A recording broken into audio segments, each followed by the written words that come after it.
Assalamualaikum warahmatullahi wabarakatuh. Waalaikumsalam warahmatullahi wabarakatuh. Bagaimana kabar kalian semua? Apakah baik? Alhamdulillah baik, Bu. Baik. Nah, untuk hari ini dalam melaksanakan pembelajaran ini alangkah lebih baiknya kita berdoa dulu ya sebelum belajar. Silakan untuk KM pimpin doanya terlebih dahulu. Oke, terima kasih kepada KM yang telah memimpin doa. Oke, sebelum kita memulai pembelajaran hari ini, coba kalian cek terlebih dahulu apakah teman kalian sudah lengkap. Oke, baik, sudah lengkap ya. Jumlah semua murid di sini ada 30 ya. Seperti yang telah Ibu bilang kemarin, bahwa pembelajaran hari ini kalian harus membawa laptop untuk perwakilan satu kelompok. Kita akan mempelajari tentang teori kinetik gas. Nah, seperti yang telah kita tulis. Nah, ini adalah tentang teori kinetik gas ya, anak-anak. Baik, apa sih teori kinetik gas itu? Ada yang tahu nggak? Apakah kalian sudah mempelajari sebelumnya di rumah? Nah, kenapa belum? Nah, di sini Ibu akan memberikan dua fenomena tentang sesuatu yang berkaitan dengan teori kinetik gas ya, anak-anak. Nah, coba kalian perhatikan nih, di sini Ibu akan membawa. Ini ada yang tahu ini apa? Tahu ya, ini adalah balon. Sip, betul sekali. Ini adalah balon. Nah, untuk balon ini, sebentar ya. Kalian tahu nggak kenapa balon ini bisa meletus? Coba kalian pikirkan terlebih dahulu ya.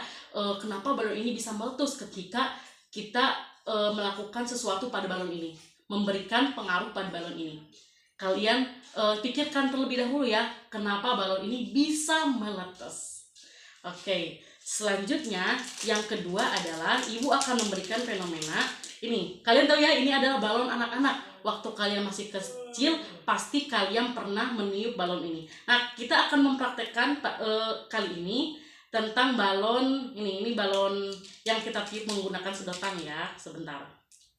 Nah, kenapa Ibu melakukan ini? Supaya kalian mengetahui mengapa balon bisa meletus.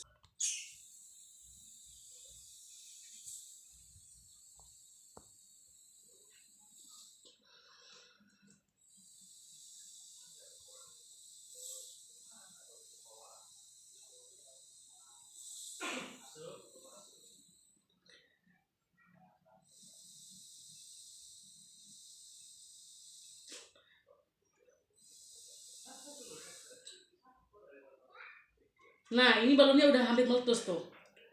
Coba kalian perhatikan ya, mengapa balon ini bisa meletus? Coba siapa yang bisa jawab?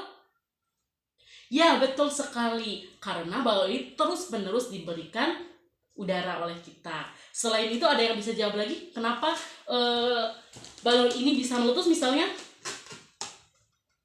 Tetapi karena balon ini dipanaskan di bawah sinar matahari yang sangat terik. Coba kalian letakkan ini di luar, lalu perhatikan apakah nanti setelah balon ini panas apakah akan meletus? Meletus ya? Ya, betul sekali. Jadi dari fenomena balon ini dan balon yang ini bisa meletus karena ada dua, teman-teman, adik-adik ya. Yaitu yang pertama karena dipanaskan sehingga suhunya akan naik. Dan yang kedua adalah karena terus diberikan tekanan, artinya kita terus pompa ya, yang tadi yang balon ini akhirnya meletus. Jadi ada dua, yaitu karena temperatur atau suhu, dan yang kedua adalah karena tekanan. Betul sekali. Nah, itu yang menyebabkan balon bisa meletus. Nah, fenomena yang kedua adalah misalkan kalian membawa sepeda atau mengayuh sepeda dengan jarak yang cukup jauh dan waktu yang cukup lama. Misalnya dari Bandung ke Kuningan, ada yang sanggup nggak melaksanakan perjalanan menggunakan sepeda dari Bandung ke Kuningan? Sangat jauh sekali ya. Nah, kenapa sih ban sepeda itu bisa meletus? Ada yang tahu nggak kenapa? Nah, ban pada sepeda bisa meletus itu diakibatkan karena gesekan yang terjadi antara permukaan ban dengan permukaan jalan, sehingga gesekan tersebut mengakibatkan panas ya, atau temperaturnya itu tinggi, sehingga tekanan yang ada pada ban itu menjadi tinggi juga, sehingga ban tersebut bisa meletus. Nah, itu dari dua fenomena tersebut kita akan mempelajari tentang teori kinetik gas. Jadi kalian sudah paham ya apa itu teori kinetik gas? Nah, Berbicara tentang teori kinetik gas, ini tentang gas ideal. Nah, gas ideal itu apa? Ada yang tahu nggak sebelumnya? Gas ideal itu apa? Jadi, gas ideal itu adalah suatu partikel gas yang tidak terjadi tumbukan di dalamnya. Jadi, kenapa tidak terjadi tumbukan? Karena geraknya itu bebas dan jarak antar partikel itu sangat berjauhan. Itu adalah gas ideal. Oke anak-anak, tadi Ibu telah menjelaskan dari dua fenomena tersebut ya tentang teori kinetik gas. Nah, dari dua fenomena tersebut tentunya ada hukum-hukum yang mendasari dari gas ideal. Ada yang tahu nggak apa saja hukum-hukum yang mendasari teori kinetik gas atau gas ideal? Ada yang tahu? Nah, Ibu akan bahas ya satu persatu, tetapi tidak secara menyeluruh. Ibu hanya memberikan stimulus untuk kalian. Oke, yang pertama adalah hukum Boyle.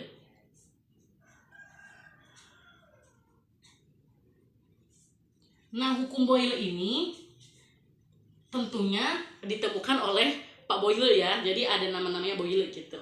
Nah, hukum Boyle ini menyatakan bahwa tekanan dan volume itu akan berbanding terbalik ketika suhunya dibuat konstan atau tetap. Jadi ketika salah satu variabel, misalnya tekanan, kita naikkan, maka volumenya akan menurun, gitu ya. Tetapi syaratnya suhu mutlaknya itu dibuat konstan. Ibu, apa itu suhu mutlak? Suhu mutlak itu adalah temperatur yang mempunyai satuan Kelvin. Ingat ya, Kelvin, bukan Celsius ataupun bukan Fahrenheit ya, bukan ya. Jadi satuan itu harus Kelvin gitu. Nah, bagaimana kalau misalnya nanti dalam soal suhunya itu satuannya ada Celsius. Jadi kita harus ubah dulu menjadi satuan Kelvin dengan cara menjumlahkan Celsius tersebut ditambah 273 Kelvin ya, gitu ya. Cara merubah satuan dari Celsius menjadi Kelvin gitu. Oke, jadi hubungannya secara matematis kita dapat jelaskan dengan gini. P dikalikan V sama dengan konstan. Nah, V itu apa anak-anak? V itu adalah tekanan ya, dan V ini adalah volume dengan satuan meter kubik.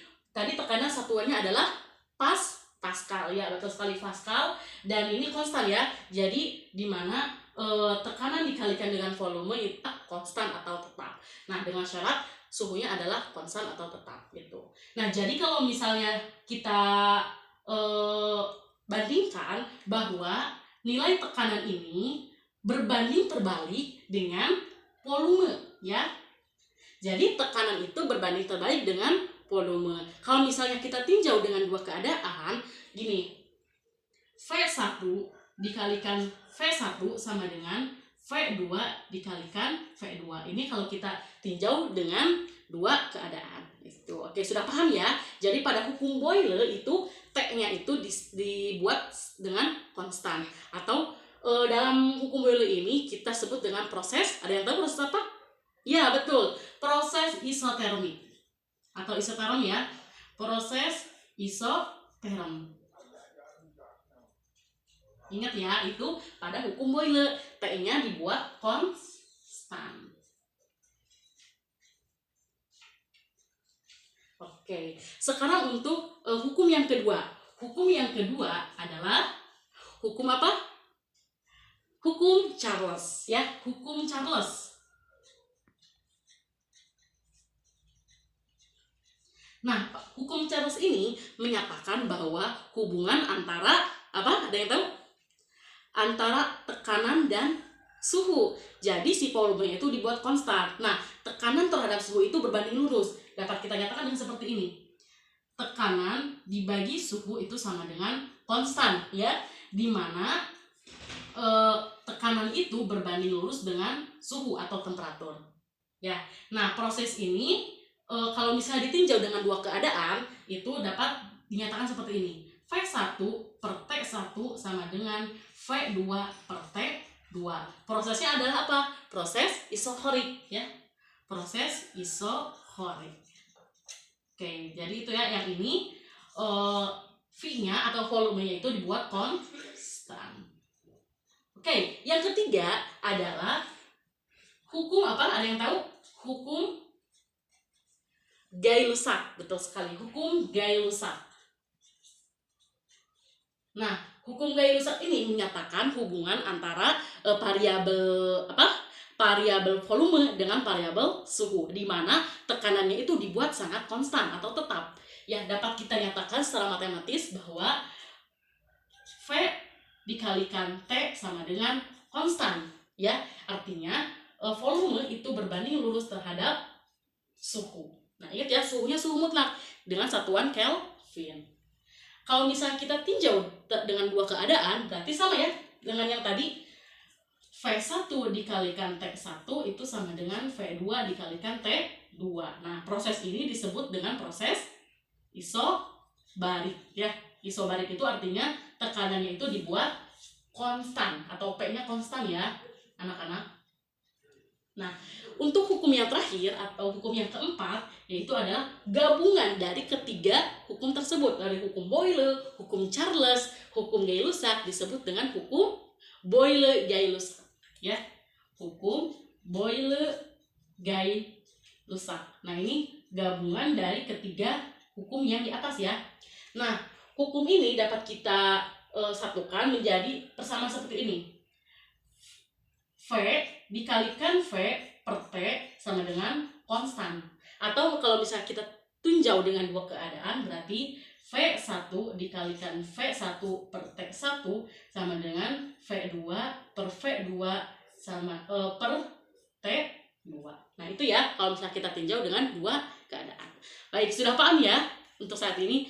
Nah, ini adalah materi yang Ibu sampaikan pada kesempatan kali ini. Untuk selanjutnya kita akan melakukan simulasi. Seperti yang telah kita bahas kemarin ya, singgung kemarin, harus membawa laptop, satu kelompok, satu laptop diwakilkan ya. Nah, coba kalian persiapkan dulu laptopnya dan berkumpul ya, satu kelompok, satu kelompok itu anggotanya berkumpul satu kelompok ya. Sudah? Oke, sip. Nah, Ibu akan membagikan terlebih dahulu LKPD-nya. Nah, ini LKPD-nya ya, kalian baca secara maksimal, lalu pahami mulai dari alat dan bahan, prosedur percobaan, sampai hasil dan data yang akan kalian dapatkan dari simulasi tersebut. Coba ini. Oke, yang ini kelompok selanjutnya. Oke, sip. Semuanya sudah mendapatkan LKPD ya. Coba kalian masuk dulu, pastikan laptop kalian terkoneksi dengan internet ya. Oke, lalu kalian ikuti sesuai dengan prosedur yang ada pada LKPD kalian. Oke, selamat mengerjakan ya. Nanti kalau kalian yang mengalami kesulitan boleh tanyakan kepada Ibu. Oke, waktunya sudah habis ya untuk melaksanakan simulasi. Silakan kalian kumpulkan terlebih dahulu LKPD atau laporan dari setiap kelompok. Baik, semuanya sudah terkumpul ya LKPD-nya ya. Nanti coba setiap kelompok perwakilannya maju ke depan untuk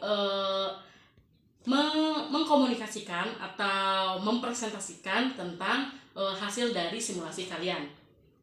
Silakan kepada kelompok 1. Ya, bagus sekali. Tepuk tangan untuk kelompok 1. Presentasi setiap kelompok sudah selesai, sudah dilaksanakan, dan alhamdulillah hasilnya sangat memuaskan. Ternyata kalian sudah mulai mengerti dan mulai paham tentang teori kinetik gas, khususnya hukum-hukum yang berlaku pada gas ideal ya. Sip, terima kasih ya untuk yang telah melaksanakan presentasi. Dan kalian untuk tugas selanjutnya adalah mencari informasi tentang gas ideal atau sifat-sifat dari gas ideal ya, yang tadi Ibu telah singgung pada bagian pertama. Nah, untuk selanjutnya alhamdulillah ya kita telah melaksanakan pembelajaran tentang hukum-hukum gas ideal. Nah, kalian sudah paham ya, ada 4 hukum-hukum yang mendasari gas ideal. Ibu ucapkan terima kasih banyak atas perhatian kalian dalam pembelajaran fisika kali ini. Semoga kalian terus semangat ke depannya dalam melaksanakan pembelajaran, dan jangan lupa belajar di rumah ya, jangan banyak main ya. Oke, tadi dapat kita simpulkan bahwa teori kinetik gas itu berkaitan dengan gas ideal. Gas ideal itu apa? Ya, betul sekali. Gas ideal itu adalah suatu partikel gas yang tidak saling bertumbukan karena jaraknya yang sangat jauh dan gerak partikelnya itu sangat bebas. Nah, ada 4 hukum yang mendasarinya, yaitu hukum Boyle, hukum Charles, hukum Gay-Lussac, dan yang terakhir adalah hukum Boyle-Gay-Lussac. Oke. Sip, semuanya terima kasih ya. Ibu berpamitan dulu dan mohon maaf atas segala kesalahannya. Ya, dimaafkan tidak? Ya, terima kasih ya sudah dimaafkan. Semoga kita bisa bertemu di lain kesempatan. Wassalamualaikum warahmatullahi wabarakatuh.